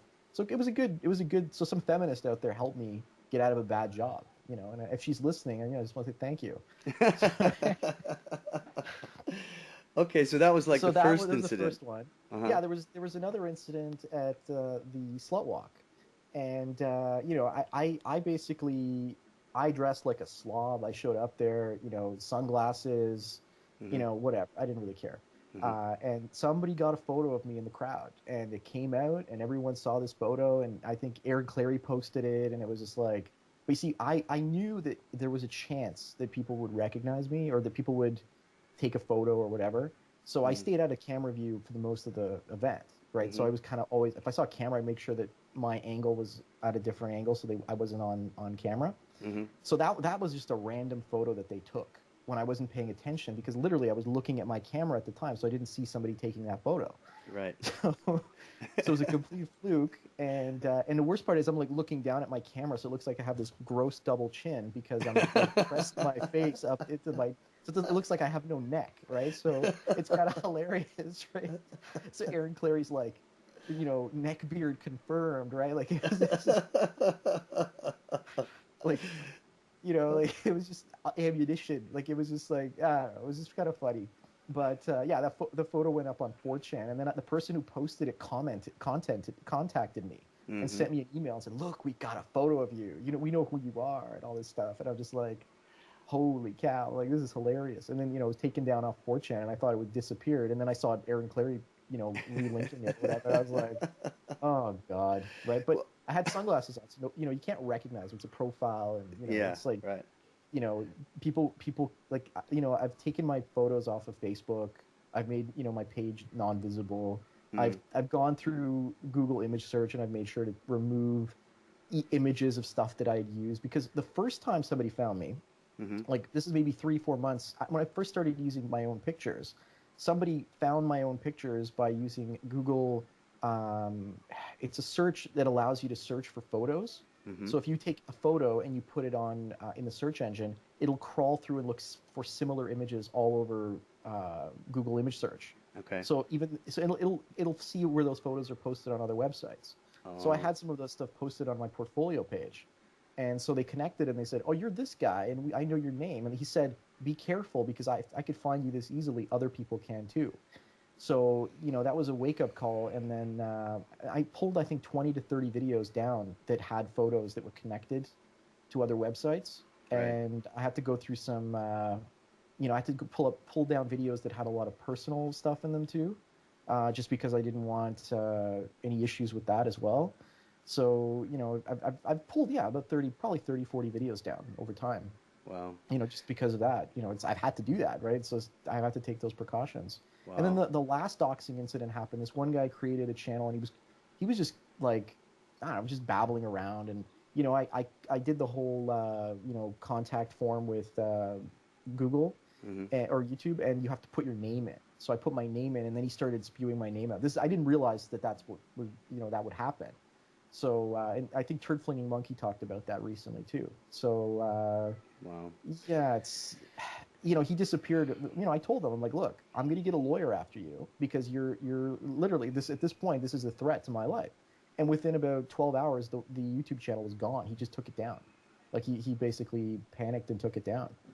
So that was the end of it. Again, he only had like 5, 10 subscribers or something, but Right. it didn't really, cause any damage for me in the end. What So would, what, some people have my name. People know who I am, right? Like, right, so right. they could use that against me. But again, there are no photos of me on the internet anywhere now because I've gone diligently and taken everything down. So, Wow. so you can connect my name and, go ahead. Well, how did the person that took your picture know who you were though? I think I pissed off so many feminists at that thing. I don't know if you saw the slut walk video and the male feminist video before that. Mm-hmm. It says official next to my video if you do a search for slut walk Toronto. If you do a search for slut walk on YouTube, my video comes up first, and I'm cutting up slut walk. They've got the slut walk mobile, and they've got the organizers, just making fools of themselves. It was just I didn't even have to say anything. I just filmed it, and I was just like, I can't believe this is coming out of their mouths. I just can't believe it. And I was just Wow. like, this is cool. And I had to keep a straight face while I'm in this crowd of like 200, 300 women, and they're all like, some of them I could literally hear like it's all men's fault and blah blah blah and all this stuff coming from the crowd. And you Wow. know, I always kind of stumble upon these weird like feminist rallies and stuff. Like one time I was walking down in Young Dundas Square in downtown Toronto. I was going to shoot, and there was this feminist rally, but it was mask. It was hidden as something else. Like they don't call it like feminism rally, whatever. It's always something like positivity or something. It's always like masqueraded as something else, right? Right. But they're not they know that women don't like feminism, so they don't call it feminism. They use other labels and slogans for it. Hmm. So it's very underhanded. Like, if we were making MGTOW content, but we weren't saying that it was MGTOW, Mm-hmm. then we might actually grow an audience because people would say, well, I don't have to be celibate to I'm a MIG, the label could actually be holding us back in some ways. Right. Right. Yeah, I've heard a little bit about that as well. But another thing I wanted to ask you actually, that somebody asked me to ask you was where did you come up with your name? What's the history behind your name? Okay, Sandman. I don't know if you've actually read the Sandman comics. There's a series of Sandman comics, but Mm-hmm. in the Sandman comics, Sandman is also sometimes referred to as Morpheus. And as we know, Morpheus is also in the Matrix, and Morpheus's job is to wake Neo up and to wake other people up.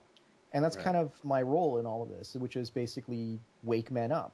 For me, I bring a lot of guys in, and they go off and they do other things. But at the end of the day, I bring a lot of people in, and that's my job. And if you watch the second and the third Matrix film, which were horrible, but you notice that Morpheus became like a secondary character. He wasn't really the one that was pulling things forward. He Right. became just he was just it was different. He was more simple at that point.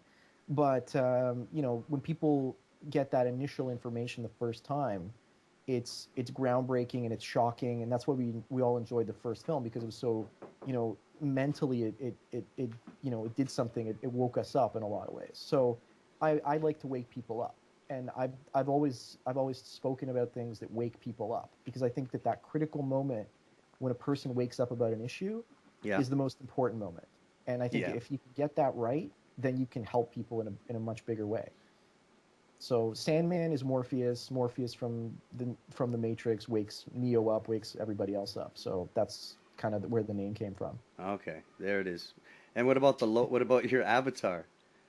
Well, the Avatar is it's Uncle Sam, because the state is basically oppressing men, Mm-hmm. and the state is run by women in a sense because women make up the majority of the voters, and women, the politicians in power. If oh, I've done events where I would be at an all women's event, and there would be a politician there, and all these women were swooning around this politician, and the government is women, literally, because women are the Yeah. ones going and talking to the politicians and convincing them to do stuff. Yeah. Um, so at the end of the day, the government should have a female face. So I put a female face on Uncle Sam. So there Oh, you go. okay. Right on.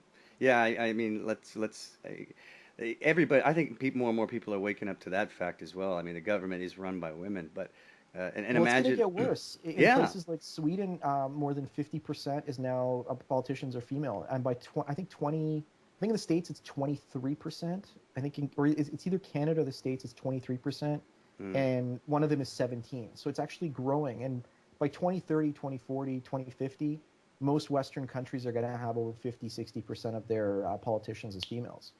Wow. And, at some point it's going to get, I think it'll peak around 80 to 90% female. Hmm. And then the other 10, 15% of men are going to be the ones like working tirelessly to keep the state running. It's going to be really Yeah. interesting to see, right? And the smart men will at that point will just go off and build earth ships or build cabins or something and just kind of Yes. like collect the solar power and like keep their their guns pointed away at on the distance, right? So No kidding, man. Well, I mean, consider. I mean, what about Hillary? I mean, that's kind of she's going to win. frightening. She's going to win. There's no who else is going to run against her? I don't Who think is going to anybody. run against her? Nobody, Yeah. because this is all in the cards, right? So, and it's done, right? Like when I saw Barack Obama accepting his when he was first elected in Chicago, Hmm. I saw him make a speech, and I was like, holy cow, this guy's a fantastic speaker. He can totally wow the crowds. And back then he wasn't using a teleprompter either. And because they call him the teleprompter president, right? Because he's always looking at the teleprompter, and when the Yeah. teleprompter breaks, he has nothing to say. Right. And it's like, and Republicans are always attacking him for that. And he wasn't using a teleprompter. So, a lot of people attack me. They're like, hey, Sandman's always reading off a script. He does Right. nothing interesting to say. Hmm. And you know what? I wish I could talk like this in every single video, Hmm. but I like to stay on topic, and Yeah. I don't necessarily go in. I've got 10 minutes, right? I got Yeah. to Yeah. bring people in. Like it's that's the success for the formula, which is you got to be fast. And Hmm. if you look at other YouTube channels, they use jump cuts. They go in and really quick, and they don't even give you a chance to pause and think. They just Yeah. go, go, go, go. Yeah. And the demographic for YouTube and for MGTOW now, majority of MGTOWs are between the age of 20 and 30. So why, if you're making videos for 50-year-olds, you're not growing MGTOW, Yeah. right? You got to go for that younger demographic. Yeah. So Yeah. I totally agree. I mean, it's your format. Kind of. You have to script it. I mean, you have to put it together in a way that it gets to the point and it gets done. I understand that. yeah, and it's got to be watchable all the way through because the average person watches like 7, 8, 9 minutes of the video. Yeah. So like my view, people are like, how can Sandman? There's again another criticism, which is always, Sandman is dominating YouTube search results, Right. and I'm like, well, that has nothing to do with me putting MGTOW in the title. Mm. I've got that criticism a lot. A lot of that has to do with the fact, there's another guy. Let me see his name here.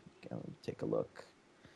His name, he does the exact same thing. He puts MGTOW in every single or majority of his video titles, and Hmm. he puts out 3 videos a day, 3 videos a day about MGTOW, and he can't. JD Black. He even uses a picture of Uncle Sam with a black man's face, Okay. right? Like so, he's totally. He's like, I'm gonna do what Sandman's doing, Hmm. and ride it to success. And he's putting MGTOW and everything, and it's not getting him to the top of the search results. Right. Isn't that interesting, right? Yeah. It's not the time. It's the view. It's the number. It's the time that a person spends watching the video. Oh, If a okay. person spends, you know, if they watch the video all the way through, the YouTube is going to gauge that video as a higher value video, Right. and it's going to say that video deserves to be higher in the search results.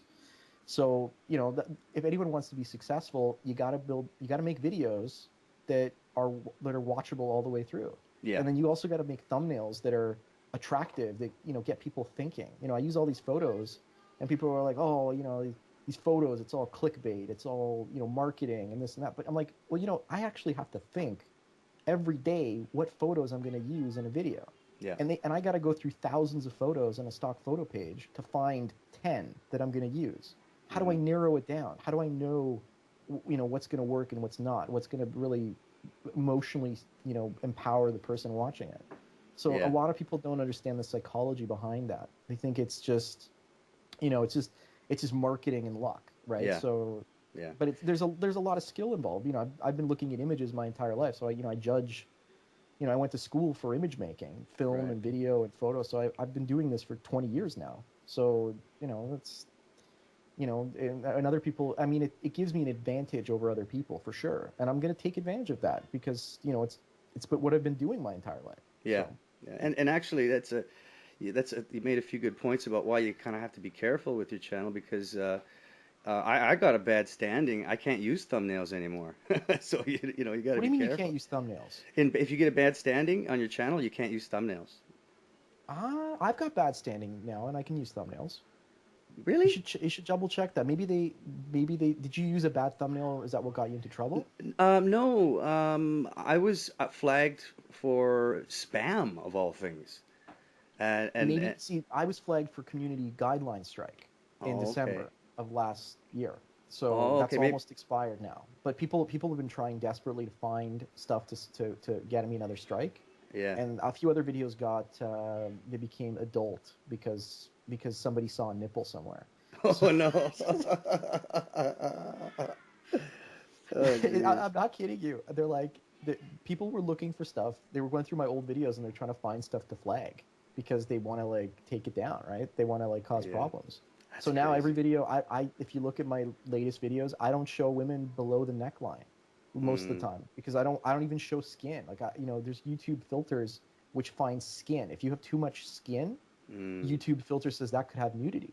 And it's all automated, right? They've got this huge automated system to pick through things. The video that got me into trouble, it had an image of a scantily clad woman on a computer screen and a guy looking at that image. And I swore a few times too. So, there were a few things in that video that probably flagged them. Mm. Somebody flagged, and it was probably more than one person.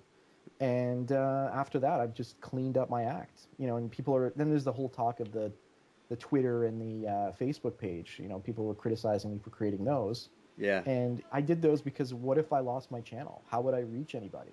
Right? Yeah. Like, I had to put those out there. Yeah. So, and I've even looked at alternatives for hosting video in other places. If I had to do that, what would it cost and how much would where would I do that? Yeah. And no, it is what it is. I mean, that 6 month waiting period is probably killing you. Yeah. Yeah. Yeah. You're like you're like, oh, only 3 months to go, only Yes. 4 months Yeah. to go. You're Exactly, kicking man. yourself. You're like every day. It's like you almost want to put a calendar up and just X the days as they go by, right? Because you're Yeah. worried about losing. I mean, just imagine how much I worried about that, and I'm still worried about that to a certain extent. Yeah. Exactly. Exactly what I was So thinking. I I've mean. got I've got about a month to go, and then I'm Yeah. in the clear Yeah. until the next strike. Yeah. Right? Yeah. Yeah. So Yeah. I know. because Oh. even if you get rid of it, like I can't do videos longer than 10 minutes. Like how are you going to post this video? Like Right. I can do. I'm gonna post it on my backup channel, okay, which is cool. still, and then I'll make like a short advertisement on my main channel, for everybody to go to the backup channel to watch it, right?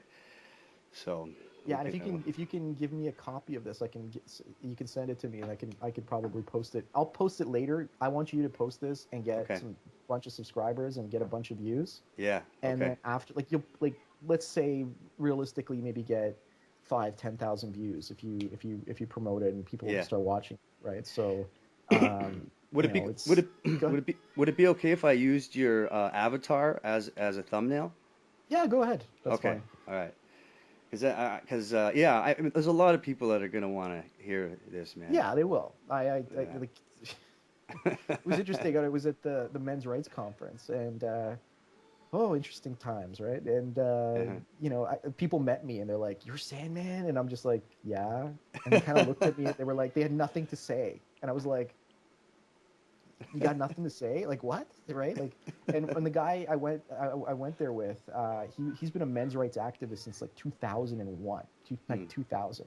He's like, when I was a men's rights activist, there were only like 10 of us, 15 of us, and I was just like totally shocked. And so we talked, and it was really interesting to kind of connect with somebody who's been like involved in that for so long, right? Yeah. Yeah. Definitely. Yeah. But Well, yeah, there was definitely the lack of MGTOW presence at the men's rights conference, so that oh, was yeah, interesting. maybe one more thing. Sure. I was gonna ask you, how do you see the relationship between men's rights and MGTOW today? Uh, I think since men's rights is now sticking to men's rights, I Hmm. think you can see their viewers are growing, their channels are getting better.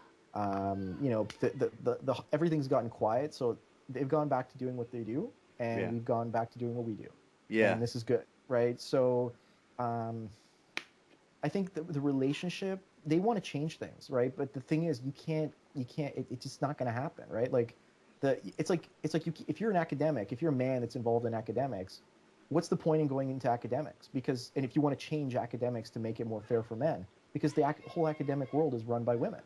So Hmm. you're going to go into a world run by women and tell them that men should now run things, you know? So there's no point in men becoming academics anymore because of that, Yeah. because academics are run by women for the most part. Yeah. But with men's rights, I think they're doing some valuable stuff. But the thing is, it's like the image that they project shouldn't necessarily be projected the way that it is. They need to clean up their image. They need marketing. They need PR. They need to really figure out how to make it clean and good for the majority of people to watch it. But the moment they say men's rights, women have been and even men have been programmed to say men have rights. They have all the power. Blah blah blah. So you can't Yeah. go at it from that angle. You got to go at it from some other angle. You Yeah. got to go at it as, you know, and if you cry that men are victims, then people will just say, well, men aren't victims. They've pushed women down. All, you know, it's Yeah. it That's a doesn't. They hard got to try a sell. different approach. They got to try something different, and they've been doing what they've been doing for so long that Mm. for them to try something different at this point is going to be. It's like they've got to retool the whole thing. They got to think to themselves, how can we get into people's minds, get them to think about equality, the Canadian Association for Equality. They don't go and they don't say men's rights, they Yeah. go equality. I think the whole Voice for Men people, they've got a lot to learn from the men's rights, the Canadian Association from Equality, because they're probably the best organization out there for men's issues at all. Yeah. So, and they've been very good at getting stuff on university campuses, like the men's centers. They've been fighting for it, and all of them are very approachable. They're very likable. They don't come across as, like they don't come across as the types of activists that Saturday Night Live wants to make fun of, right? Right. They come Right. across as likable, approachable people, and I did some videos for them for a while too. So I thought that was really, I was pretty cool with them. I thought they were really good. Like Okay. the couple that I shot with Karen Strawn, I passed on to them, and they put them up on their channel, and I got no problems. I totally supported them before. I think that out of all the groups, they're probably the best one. But Okay.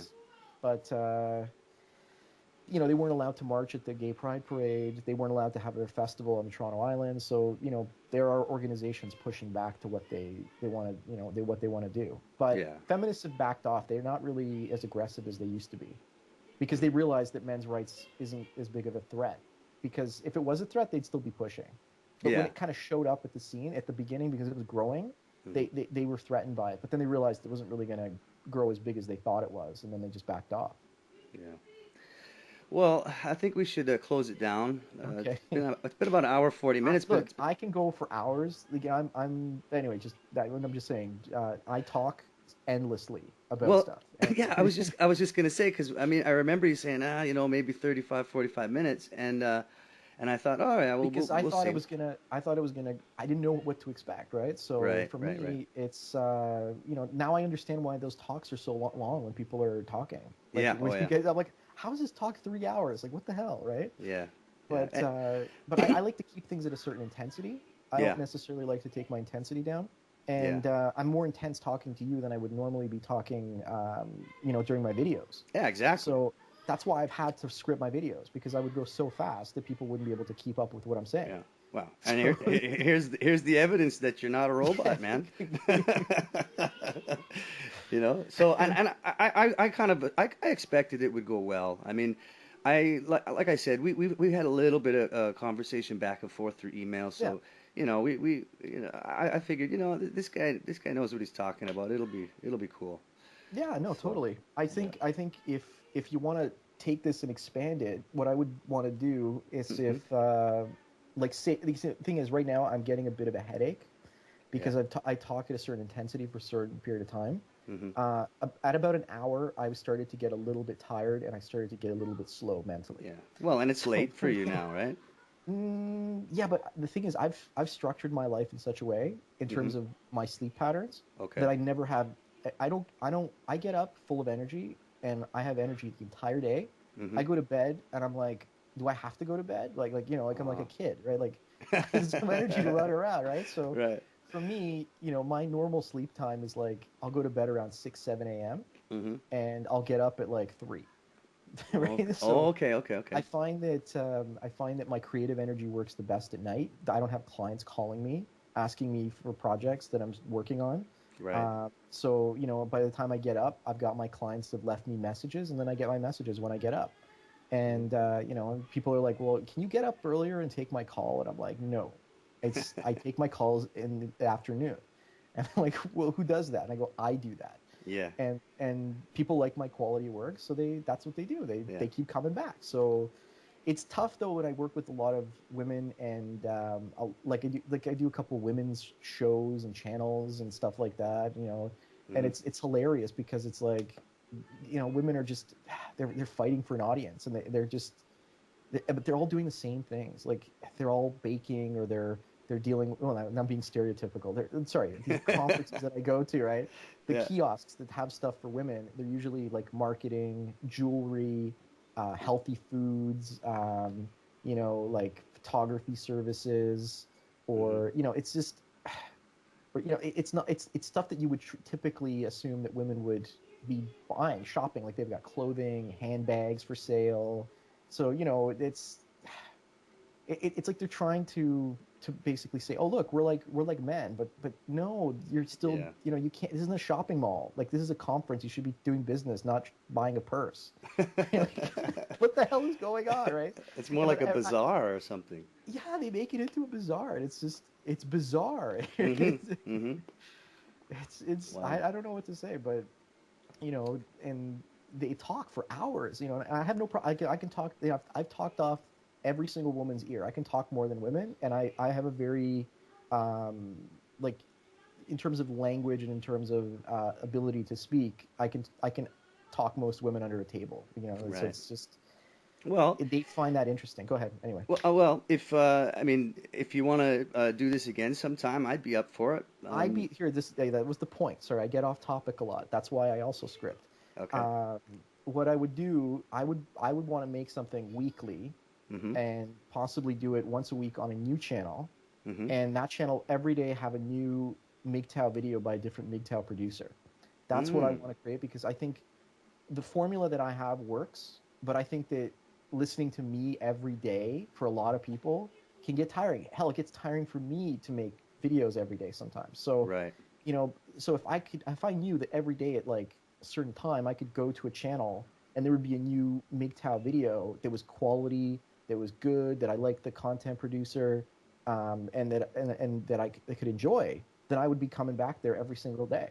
Right. But but I've done that with my channel. But I think other people, if we could put something together where other people Mm. produce that video a day, and it's produced maybe a couple weeks ahead, because sometimes people aren't going to get stuff done Yeah. on time. Like life gets in the way, right? Yeah. So it's got to be done ahead of time, and it's got to be pre-watched, because community guideline strikes, and Right. all the copyright strikes. So everything in that video has to be spick and span and cleaned up to make sure that there's no problems, because it's not just you, it's those other 5 or 6 people that are relying on that channel. Yeah. And Exactly. and then that way the channels could cross promote, and it Yes. could be a hub where more, like, so start with like 5, 6 producers, one each day, and then eventually build it to 2 or 3 or 4 a day.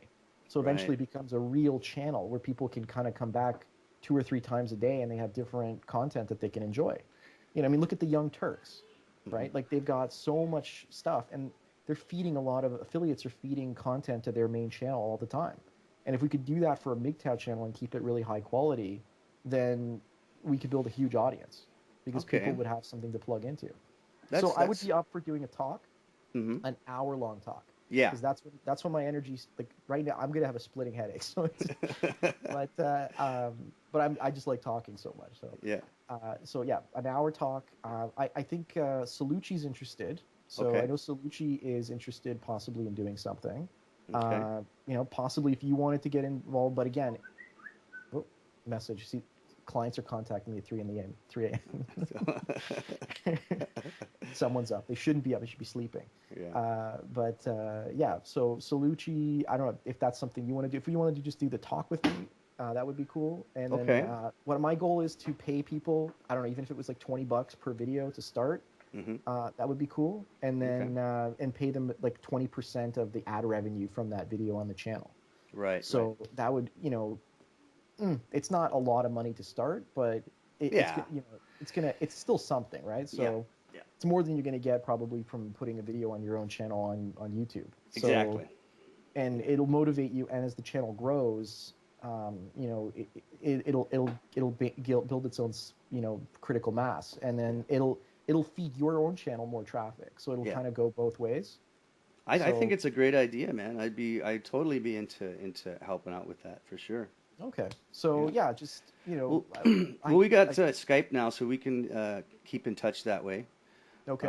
and just keep feeding ideas and kind of try to push it forward. And I think once this video is out, I'll try to get this thing out by the end of the day, Okay. um, and give people a chance to listen to it and think about it as well.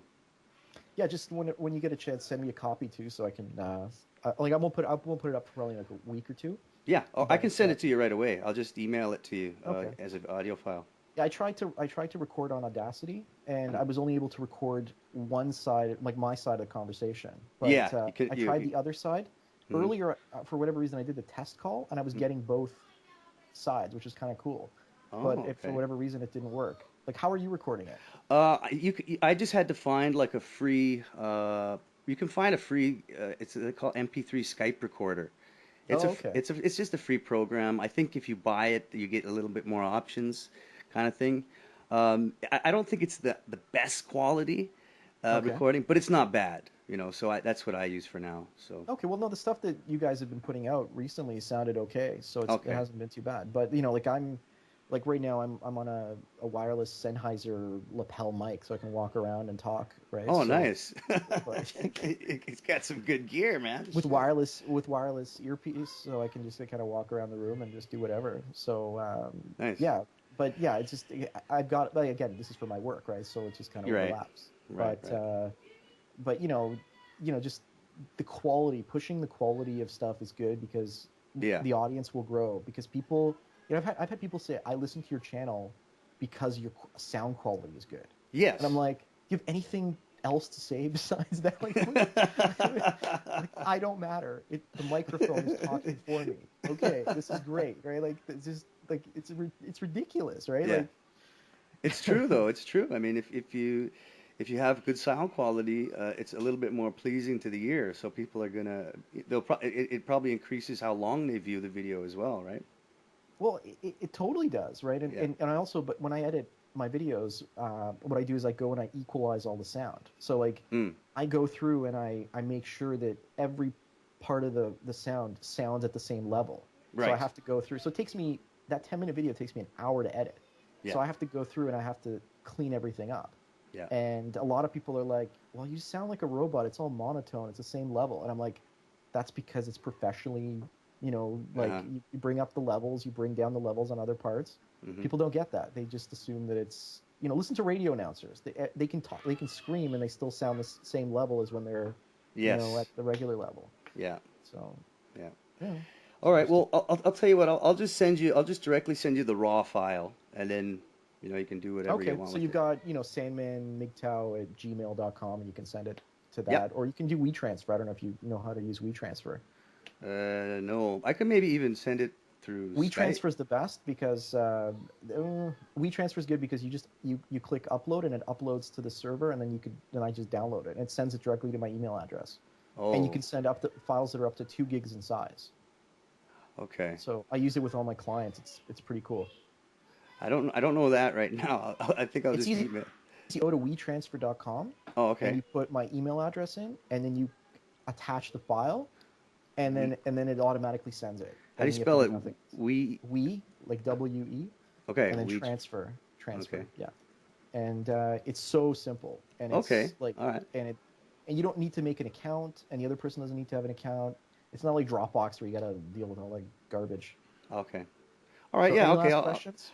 No, I think that's good for now, man. I think I covered everything that people were interested in. So and it just kind of came out naturally in the conversation. So that was really good. Okay. Um, And we'll keep in touch. And then if we want to do this again, we can. If you want to do an hour video, we can maybe I would focus on be a up for couple doing topics. an hour a week and keep the videos coming out every week. Okay. So, we could do again. Like I can talk for an hour a day, and then my head will hurt. But Right. or Right. anything, or anyway, go ahead. Oh, no, no, that sounds great. I think the idea is fantastic. I think we should do Okay, that. cool. All right, man. Well, that was a wonderful conversation, Sandman. We'll try and get Thank things you. going here. You too. I And am serious. yeah, Chicken, the yeah. cock, chicken. What was it? Angry cock. Yeah, The angry angry cock. cock. Yeah. And we'll definitely do it again and keep in touch, my friend. It was really good. Okay. Talk to you later. Thanks. Okay, take care. All Bye. right. Bye.